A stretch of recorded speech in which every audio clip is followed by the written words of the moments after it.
మొత్తానికి మనం ఏమనుకున్నాం, ఎవరు తోడున్నా లేకపోయినా రావణకి అదే జోసెఫ్కి ఎవరు తోడున్నా లేకపోయినా జడశ్రావణ మాత్రం తోడుండని అనుకున్నాం. కానీ జడశ్రావణ కూడా ఇప్పుడు చేతులు ఎత్తేసాడు. నేను లాయర్ని, నేను జడ్జిని, అది ఇది అన్నాడు. ఈరోజు ఎందుకు చేతులు ఎత్తేసాడు? రాజద్రోహం కేసు అలాంటిది. ఉపా మీద నమోదైనటువంటి కేసు అది. దాని తీవ్రత ఎలాంటిదో ఒక జడ్జిగా ఆయనకు తెలియదా? నోరు ఉంది కదా ఇష్టం వచ్చినట్లుగా మాట్లాడేశారని మనం ఇన్ని రోజులంటే కాదు ఆయన మాట్లాడింది కరెక్టే అన్నాడు.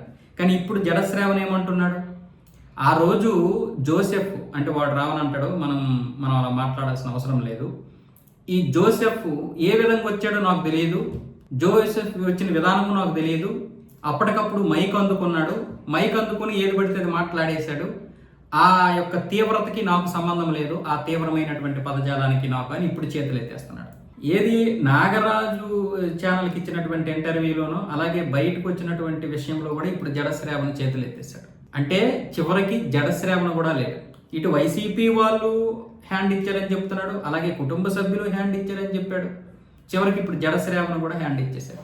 ఎంతమంది ఎన్ని విధాలుగా కేసులు పెట్టుకుంటారో పెట్టుకోండి, మొత్తం రాష్ట్రం అంతా కూడా కేసులు పెట్టుకోండి, నేనున్నాను అన్నాడు. 5 కేసులకు వచ్చేసరికి మొత్తం మాట మార్చేశాడు. ఈరోజు ఎవరు ఆ పదజాలం వల్ల హిందువులు మనోభావాలు దెబ్బతింటమని కదా. ఏ మతానికి చెందినటువంటి వారినైనా సరే, ఏ ధర్మానికి చెందినటువంటి వారినైనా సరే మనం విమర్శించడానికి లేదు. అంటే నీ విమర్శలు ఎలా ఉండాలి? సున్నితంగా ఉండాలి. అంటే ఇష్టం వచ్చినట్లుగా మాట్లాడేస్తాం అంటే హిందువుల్లో చలనం లేదు, వాళ్ళు పెద్దగా ఏం చేయరు, ఏది మాట్లాడిసినా మనం హీరోం అయిపోతాం. రాముడి గురించి, సీతమ్మ వారి గురించి హిందుత్వం ఒక్కంట, సనాతనం సన్నాతుల మతం అంట.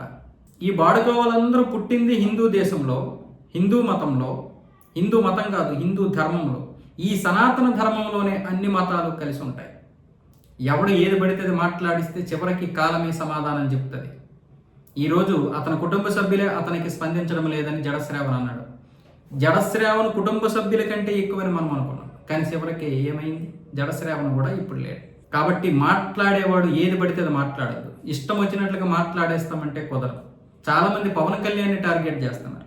పవన్ కళ్యాణ్కి దీనికి సంబంధం ఏంటి? అంటే మీరు పవన్ కళ్యాణ్ని టార్గెట్ చేయడం వల్ల ఎలివేషన్ అవుతారు, ఎస్టాబ్లిష్ అవుతాము అనుకున్నారు. ఏమయ్యారు ఇప్పుడు? మరో 4 రోజులు పోతే అందరూ దీన్ని మర్చిపోతారు.